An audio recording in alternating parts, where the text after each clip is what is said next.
Welcome back guys. पिछले video में हमने डिस्कस किया कि डीएनए के कितने टाइप्स रहते हैं या मोड कितने रहते हैं, और मिजल्स से स्टॉल एक्सपेरिमेंट हमने पिछले वीडियो में डिस्कस किया। अगर आपने अभी तक वो वीडियो नहीं देखा तो मैं डिस्क्रिप्शन बॉक्स में उसकी लिंक दूंगा, आप जाके उसको देख सकते हैं। आज हम पढ़ने वाले इनिशिएशन ऑफ डीएनए रेप्लिकेशन। इसके लिए हमें ई कोलाई की सेल्स लिए। ई कोलाई की सेल इसलिए ली क्योंकि इसका जो जनरेशन टाइम है वो 20 मिनट का रहता है। 20 मिनट का रहने से क्या होता है कि इसके हम जो जनरेशन है वो इजीली ग्रो हो सकते हैं और इसमें इजीली हम डीएनए रेप्लिकेशन अंडरस्टैंड कर सकते हैं। इसलिए हमने ई कोलाई सेल्स को डीएनए रेप्लिकेशन के लिए प्रोसेस किया है। तो चलिए वीडियो स्टार्ट करते हैं।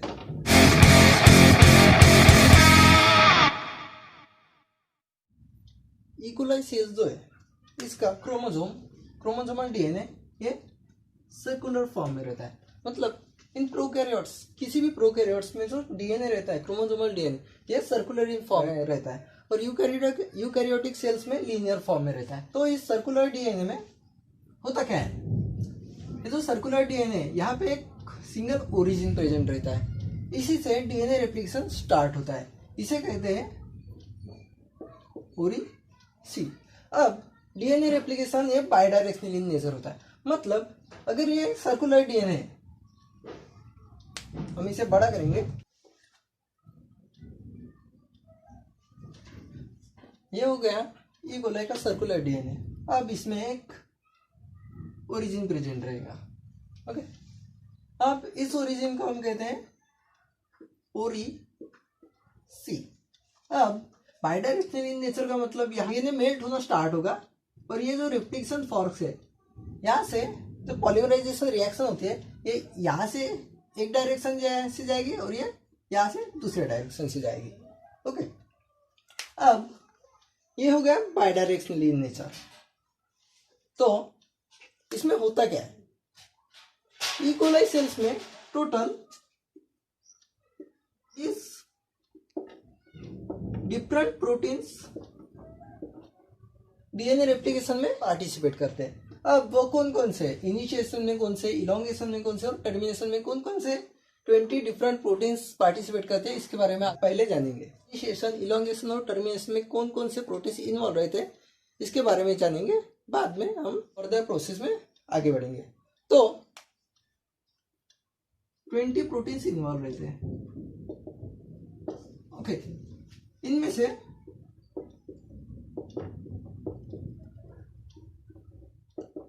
इनिशिएशन, इलोंगेशन और ये टर्मिनेशन। ठीक है, तो इनिशिएशन में कौन कौन से प्रोटीन्स आएंगे इसके बारे में देखेंगे। इनिशिएशन में सबसे इंपॉर्टेंट प्रोटीन है डीएनए ए। डीएनए ये क्या करता है वो आगे हम जाके पढ़ेंगे।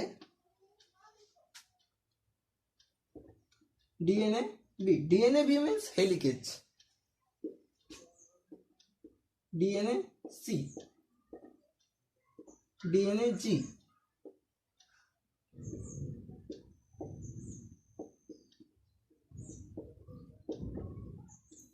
एसएसबी प्रोटीन,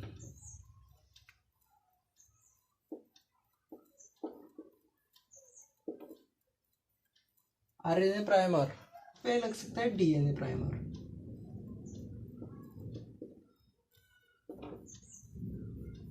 डीएनए प्राइमर, ये सब प्रोटीन्स इनिशिएशन में पार्टिसिपेट करते हैं। अब देखते हैं इलोंगेशन में। इलोंगेशन में कौन कौन से प्रोटीन्स पार्टिसिपेट करेंगे। इलोंगेशन में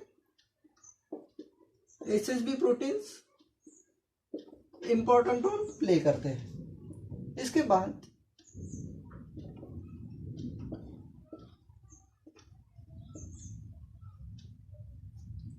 डीएनए पॉलीमरेज भी इसमें एक इंपॉर्टेंट रोल प्ले करता है इलोंगेशन में। इलोंगेशन में अगर डीएनए पॉलीमरेज नहीं रहा तो फर्दर प्रोसेस होंगी ही नहीं। ओके, इसके बाद लाइगेज, डीएनए लाइगेज,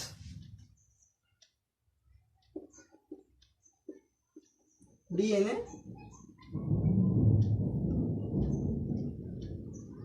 टोपोआइसोमरेज।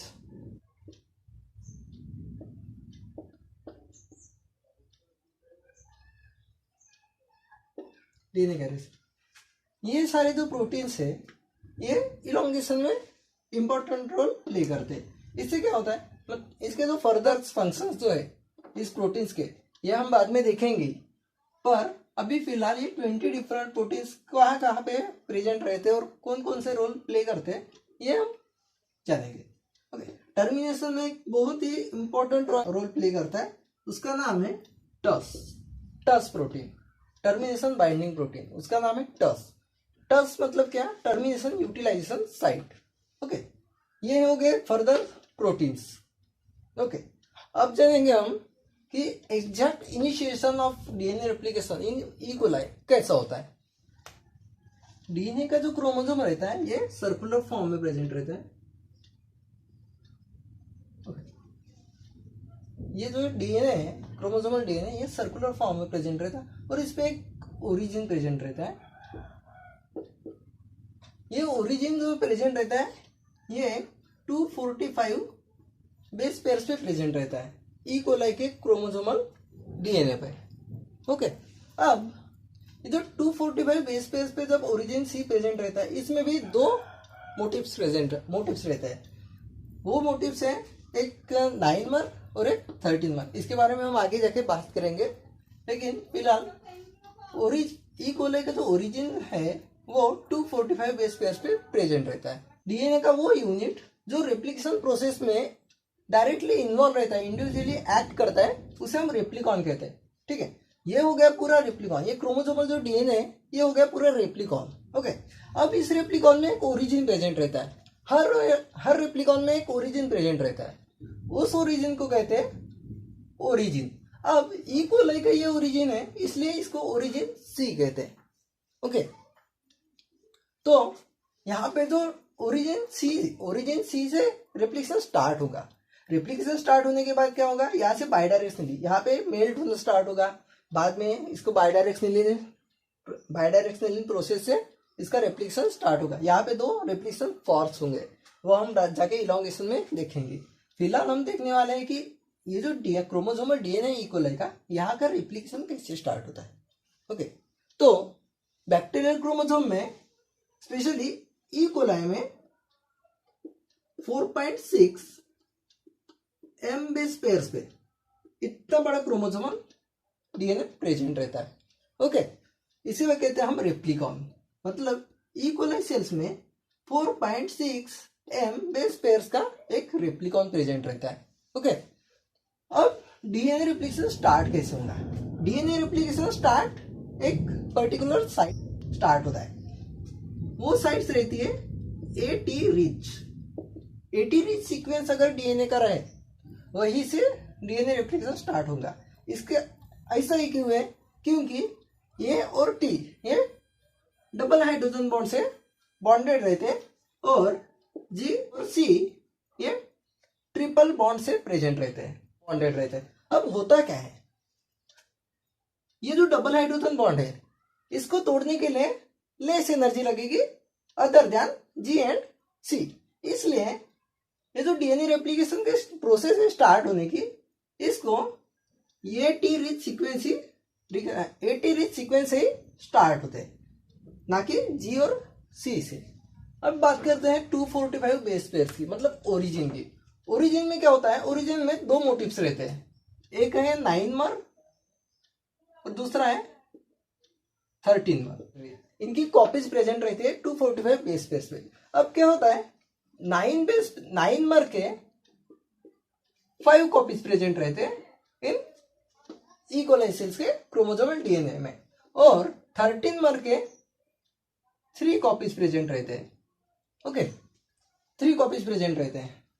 अभी इसको क्या करते हैं, हम जूम आउट करते हैं, मतलब बड़ा करते हैं और देखेंगे कि इसमें 9 मर्स और 13 मर्स कहाँ पे प्रेजेंट होते हैं और यहाँ पे एग्जैक्ट क्या प्रोसेस होती है जिससे डीएनए मेल्ट होना स्टार्ट होता है। अब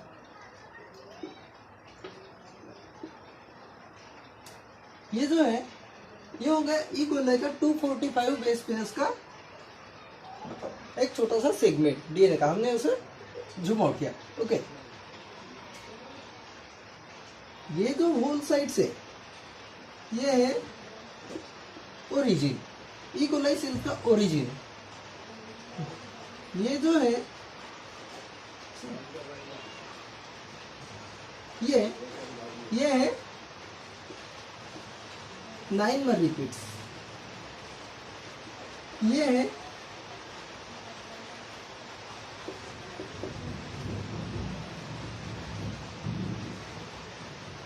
यह है 13 मर रिपीट्स। अब इसमें होता क्या है, ये जो डबल स्टैंडर्ड डीएनए ये मेल्ट होना स्टार्ट होता है, मतलब सेपरेट हो जाता है। ठीक है, तो ये होता क्यों है, इसमें एक जो प्रोटीन है वो इंपॉर्टेंट रोल प्ले करता है, उसका नाम है डीएनए ए प्रोटीन। अब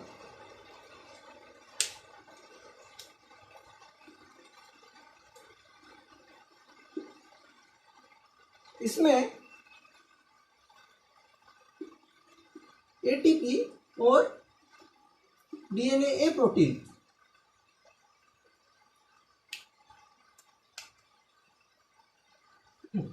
ये है डीएनए ए प्रोटीन।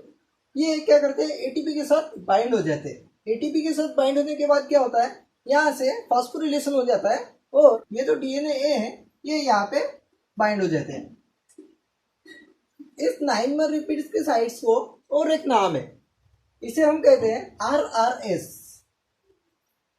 इसे और एक नाम है RRS, रेप्लिकेशन रिकॉग्निशन साइट, या इसे ये भी कहते हैं डीएनए ए बाइंडिंग साइट। होता क्या है, ये डीएनए ए प्रोटीन एटीपी के साथ बाइंड हो जाते हैं और हाइड्रोलिसिस होके ये डीएनए ए बाइंडिंग साइट पे जाके बाइंड हो जाते हैं। बाइंड होने के बाद क्या होता है, ये जो डीएनए ये निगेटिव सुपर कॉइलिंग से बेंड हो जाता है। डीएनए ए बाइंडिंग साइट पे बाइंड होने के बाद यहाँ पे निगेटिव सुपर कॉइलिंग होती है और निगेटिव सुपर कॉइलिंग के बाद यहाँ पे एक कॉम्प्लेक्स फॉर्म करता है, इनिशियल कॉम्प्लेक्स। ये इनिशियल कॉम्प्लेक्स का फॉर्म करके ये डीएनए बेंड हो जाता है। डीएनए बेंड होने के बाद क्या होता है, ये जो डीएनए ए ये सेंटर में आ जाते हैं और ये सब बेंड हो जाता है। बेंड होने के बाद क्या होता है, यहाँ ये जो 13 मर्स है, 13 मर्स में एटी रिच सीक्वेंस प्रेजेंट है। ये एटी रिच सीक्वेंस ओपन होना स्टार्ट हो जाता है, मतलब यहाँ का जो हाइड्रोजन बॉन्ड है ये ब्रेक हो जाता है। ब्रेक होने के बाद क्या होता है, ब्रेक होने के बाद ये ओपन कॉम्प्लेक्स फॉर्म हो जाता है। ओपन कॉम्प्लेक्स कैसे दिखेगा आप चलो देखिए आगे। अब यहाँ से जो एटी रिच सीक्वेंस है यहाँ से ये ब्रेक हो जाते हैं। ब्रेक होने के बाद क्या होता है, ये डीएनए 13 मर्स से मेल्ट होना स्टार्ट हो जाता है। मेल्ट होने के बाद ये ऐसा कॉम्प्लेक्स फॉर्म बनता है, इसे कहते हैं हम ओपन कॉम्प्लेक्स। ओपन कॉम्प्लेक्स इसे ये ओपन होना स्टार्ट होता है। वैसे ही यहाँ पे एक प्रोटीन बाइंड होता है, उसका नाम है डीएनए बी। डीएनए बी क्या करता है, डीएनए बी यहाँ पे जाके बाइंड होता है। डीएनए बी ये एक हेक्सामर है, ऐसा कोई तो फॉर्म रहता है इसका। ओके, ये डीएनए बी के साथ एक और प्रोटीन जाके बाइंड हो जाता है, उसका नाम है डीएनए सी। डीएनए सी ये एक लोडर है। जब ये डीएनए बी यहाँ पे जाके बाइंड होता है तब ये दो स्ट्रैंड्स को सेपरेट करता है, सेपरेट करना स्टार्ट करता है। सेपरेट करना स्टार्ट करने के बाद इस हेलिकेज से ये दोनों स्ट्रैंड छूट ना जाए, इसके लिए एक लोडर की हेल्प चाहिए। वो काम करता है डीएनए सी। डीएनए सी क्या करता है, इस हेलिकेज को एक लोडर के रूप में हेल्प करता है। अब ये जो डीएनए बी और डीएनए सी का कॉम्प्लेक्स है इसे हम कहते हैं हेलिकेज। हेलिकेज अब ये हेलिकेज यहाँ पे जाके बाइंड हो जाता है। ये जो टेम्पलेट सीक्वेंस है डीएनए का, ओके, यहाँ पे जाके बाइंड हो जाता है। अब बाइंड हो जाने के बाद क्या करता है, ये धीरे धीरे धीरे धीरे अपनी प्रोसेस स्टार्ट करता है। मतलब ये जो 13 मर सीक्वेंस है और इसके आगे के जो कोई भी अभी सीक्वेंस रहे, जब ये ओपन हो गया उसके बाद ये हेलिकेजेस आके बाइंड हो जाता है और बाइंड होने के बाद डीएनए के हाइड्रोजन बॉन्ड को तोड़ना स्टार्ट करता है। तोड़ने के बाद क्या करता है, जो दो डीएनए हाइड्रोजन बॉन्डेड थे या कनेक्ट थे उनको सेपरेट करना स्टार्ट करता है। मतलब अभी ये जो डीएनए है उसका सेपरेशन स्टार्ट होगा। ओके, यहाँ पे एक बहुत ही इंपॉर्टेंट चीज बताना मैं भूल गया, वो ये है, ये जो 13 सीक्वेंस है, ये 13 सीक्वेंस, इस 13 सीक्वेंस पे 5 प्राइम टू 3 प्राइम एक सीक्वेंस रहता है, वो है GATC। GATC ये जो सीक्वेंस है 5 प्राइम टू 3 प्राइम, ये इस 13 पे 11 बार 11 टाइम्स रिपीट होता है। रिपीट होने के बाद क्या होता है, जो AT रिच सीक्वेंस है ये 11 टाइम आ गए 13 पे। ओके, तो इस बॉन्ड को ये ब्रेक करता है। ब्रेक करने के बाद ये ओपन कॉम्प्लेक्स फॉर्म करता है। पर इससे पहले यहाँ पे जो ये एडेनिन है, यहाँ पे एक मिथिल ग्रुप से ऐड होता है और ये मिथिलेटेड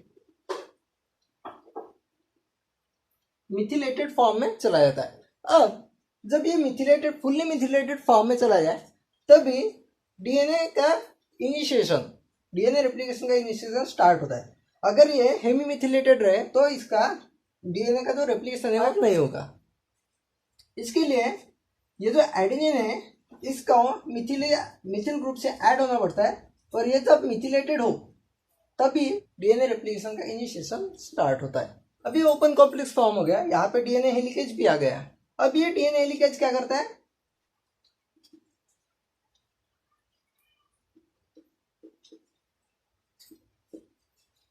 अब ये क्या करता है, डीएनए हेलिकेज जो है ये यहाँ से डीएनए को अनवाइंडिंग करना स्टार्ट करता है। मतलब ये 5 prime to 3 prime unwinding start करेगा, ये दोनों इस पे बाइंड हो जाएगा, ये इसे बाइंड हो जाएगा। ये जो हेलिकेज है ये एक तरफ से और यहाँ पे भी एक हेलिकेज बाइंड हो जाएगा। अब ये दोनों तरफ से सेपरेट करना, डीएनए को सेपरेट करना स्टार्ट कर देंगे और यहाँ पे 2 रेप्लिकेशन फॉर्म्स आ जाएंगे। ये जो क्रोमोसोमल डीएनए, अभी इसका बड़ा फॉर्म देखेंगे। यहाँ पे हो गया ये हेलिकेज, यहाँ पे दोनों तरफ हेलिकेज बाइंड हो जाता है। हेलिकेज क्या करता है, हेलिकेज डीएनए को सेपरेट करने का काम करता है। अब यहाँ पे होता क्या है, ये हो गया इनिशियल स्टेट, ये हो गया ओरिजिन। ये ओरिजिन पे क्या होता है, ओरिजिन का डीएनए मेल्ट होना स्टार्ट होता है। मेल्ट होना स्टार्ट होने के बाद क्या करता है, यहाँ पे 2 नाइट्रोजन बेसिस है, यहाँ पे गैप हो गए। अब ये जैसे जैसे आगे बढ़ता जाएगा ये वैसे वैसे बाइंड होना स्टार्ट होंगे। तो इस बाइंडिंग को, ये बाइंड होने से प्रोटीन्स प्रिवेंट करता है, उसे कहते हैं एसएसबी प्रोटीन।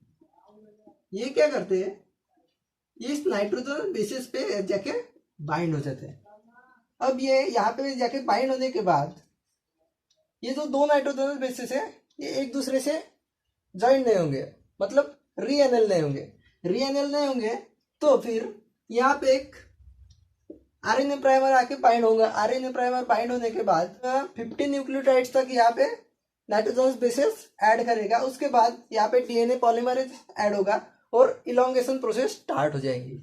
यहाँ पे डीएनए हेलिकेज आ गए। अब यहाँ पे एक आरएनए प्राइमर आ जाएगा, आरएनए प्राइमर या DNA primer. Okay, RNA primer लेंगे तो आरएनए प्राइमर है इकोलाइसिस में डीएनए जी। ठीक है, इकोलाइसिस में DNA G as a primase work करता है। अब ये डीएनए जी प्राइम से जो ओएच बॉन्ड है वो फ्री हो, हाइड्रोक्सिल ग्रुप जो है वो फ्री होना चाहिए डीएनए जी का, तभी ये आरएनए प्राइमर यहाँ पे जाके बाइंड हो जाएगा। अब जब ये आरएनए प्राइमर यहाँ पे बाइंड हो जाता है तब यहाँ पे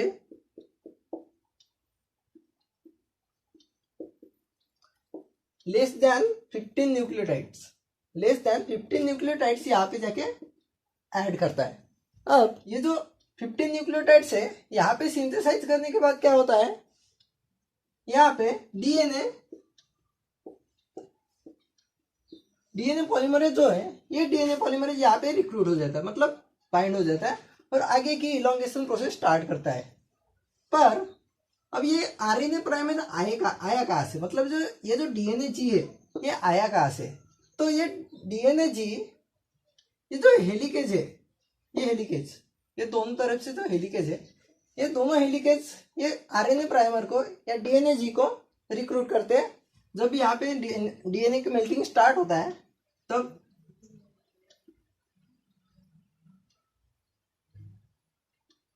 ये जो दो एरिया है, ये वाई शेप ऐसे,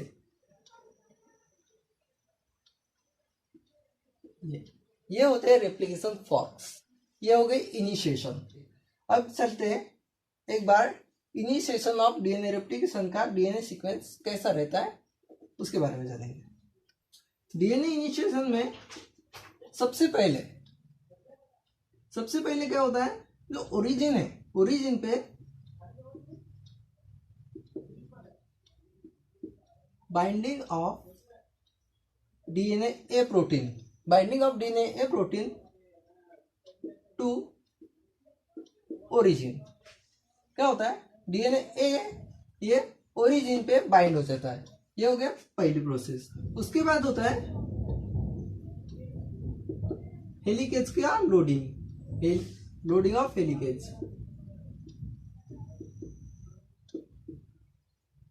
loading of helicase. Okay, helicase load होने के बाद क्या करता है, हेलिकेज है, हेलिकेज जो है ये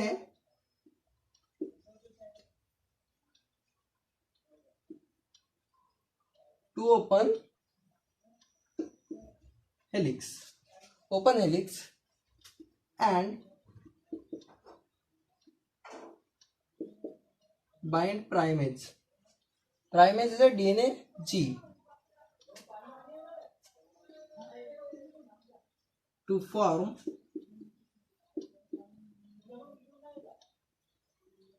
प्राइमोसोम। हेलिकेज तो डबल हेलिक्स डीएनए है उसको ओपन करता है और उस पर डीएनए जी या प्राइमेज, या वो डीएनए प्राइमेज हो या आरएनए प्राइमेज हो, उसको बाइंड करता है और एक प्राइमोसोम फॉर्म करता है।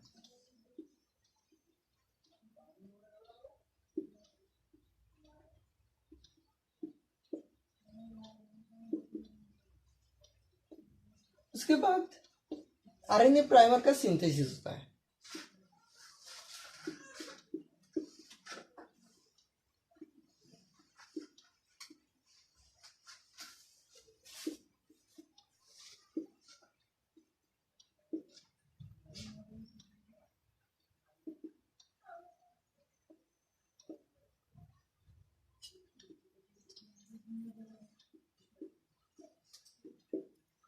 उसके बाद क्या होता है, डीएनए पॉलीमरेज जो है वो डीएनए पॉलीमराइजेशन का इनिशिएशन करता है। मतलब वो जो इलोंगेशन प्रोसेस जो स्टार्ट करनी होती है ये स्टार्ट करता है डीएनए पॉलीमरेज। जब RNA primer less than 15 nucleotides वहाँ पे ऐड करता है तब डीएनए पॉलीमरेज ऐड हो जाता है और DNA polymerase 3, mostly in prokaryotes DNA polymerase 3 are play most important role in the polymerisation reaction. तो डीएनए पॉलीमरेज 3 ये पॉलीमराइजेशन रिएक्शन को स्टार्ट करता है। ओके, ये सब हो गए इनिशिएशन के फर्दर स्टेप्स। तो इन 5 स्टेप से डीएनए रेप्लिकेशन का इनिशिएशन कंप्लीट हो जाता है। ये हो गई initiation of DNA replication E coli की। अब एक्स्ट्रा इंफॉर्मेशन है ई कोलाई के बारे में। ये जो ई कोलाई सेल्स है, ई कोलाई सेल्स, इसका जो डीएनए रेप्लिकेशन है, ये डीएनए रेप्लिकेशन प्रोसेस ये सिर्फ 37 डिग्री सेल्सियस टेम्परेचर पे ही होती है। मतलब अगर इससे कुछ ज़्यादा और या कम होगा तो डीएनए रेप्लिकेशन प्रोसेस स्टार्ट नहीं होगी। और ये जो डीएनए रेप्लिकेशन प्रोसेस है इसकी होल प्रोसेस के लिए इनिशिएशन, इलॉन्गेशन और टर्मिनेशन, ये पूरे प्रोसेस के लिए टोटल 40 मिनट्स लगते हैं। ये हो गया डीएनए रेप्लिकेशन का प्रोसेस के लिए, ये हो गई डीएनए रेप्लिकेशन की प्रोसेस, डीएनए रेप्लिकेशन की प्रोसेस। लेकिन ई कोलाई सेल्स का जो जनरेशन टाइम है ये सिर्फ 20 मिनट का है, 20 मिनट का ई को लेकर जनरेशन टाइम।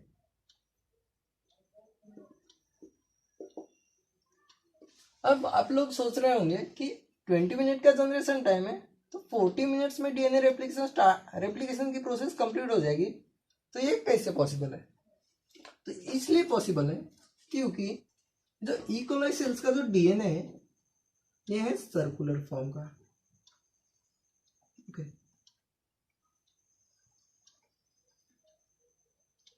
ये हो गया सर्कुलर फॉर्म का। अब यहाँ पे एक ओरिजिन प्रेजेंट रहता है, जैसे कि मैंने पहले बताया 245 बेस पेयर्स पे। ओके, 245 बेस पेयर्स पे ओरिजिन रहता है ई कोलाई का ओरिजिन। ओके, अब क्या होता है यहाँ से बाइडायरेक्शनल नेचर का रेप्लिकेशन होता है, तो हेलिकेज डीएनए पॉलीमरेज ये जो है ये दोनों तरफ से रेप्लिकेशन स्टार्ट करते हैं। अब यहाँ पे डीएनए रेप्लिकेशन इनिशिएशन हो गया, इनिशिएशन होने के बाद यहाँ पे डीएनए रेप्लिकेशन स्टार्ट हो जाएगा। डीएनए रेप्लिकेशन स्टार्ट होने के बाद क्या होगा, यहाँ पे डीएनए पॉलीमरेज कुछ इलोंगेशन प्रोसेस में यहाँ पे आ जाएंगे, ये भी यहाँ पे आ जाएगा।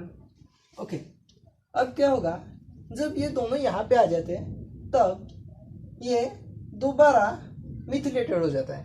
अब मिथिलेटेड होने के बाद ये दोबारा इनिशिएशन स्टार्ट करता है, ये दोबारा इनिशिएशन स्टार्ट करेगा।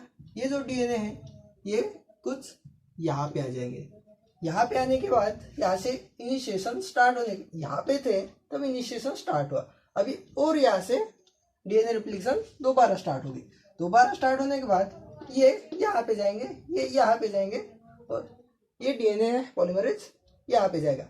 अब क्या होगा, अब और यहाँ से एक दोबारा रीइनिशिएशन होगा, उससे क्या होगा 3 डीएनए पॉलीमरेज यहाँ पे आ गए, ये एक प्रोसेस, ये 2 प्रोसेस और एक तीसरी प्रोसेस स्टार्ट होगी यहाँ से। मतलब जब तक ये डीएनए पॉलीमरेज का टर्मिनेशन, पहले डीएनए पॉलीमरेज का टर्मिनेशन नहीं हो जाता तब तक अपने को 3 इनिशिएशन उस डीएनए के स्टार्ट हो जाते हैं।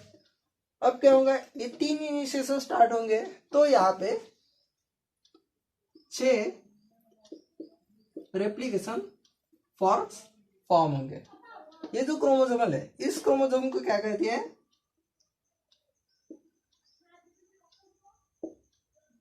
मल्टी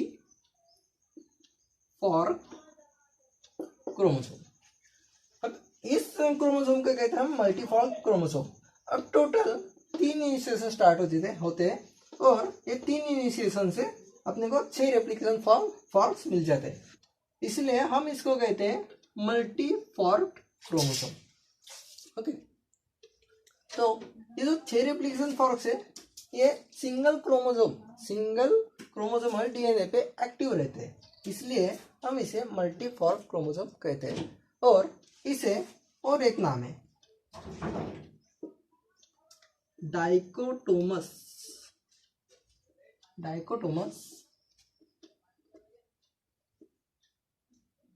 रेप्लिकेशन हो जाती है।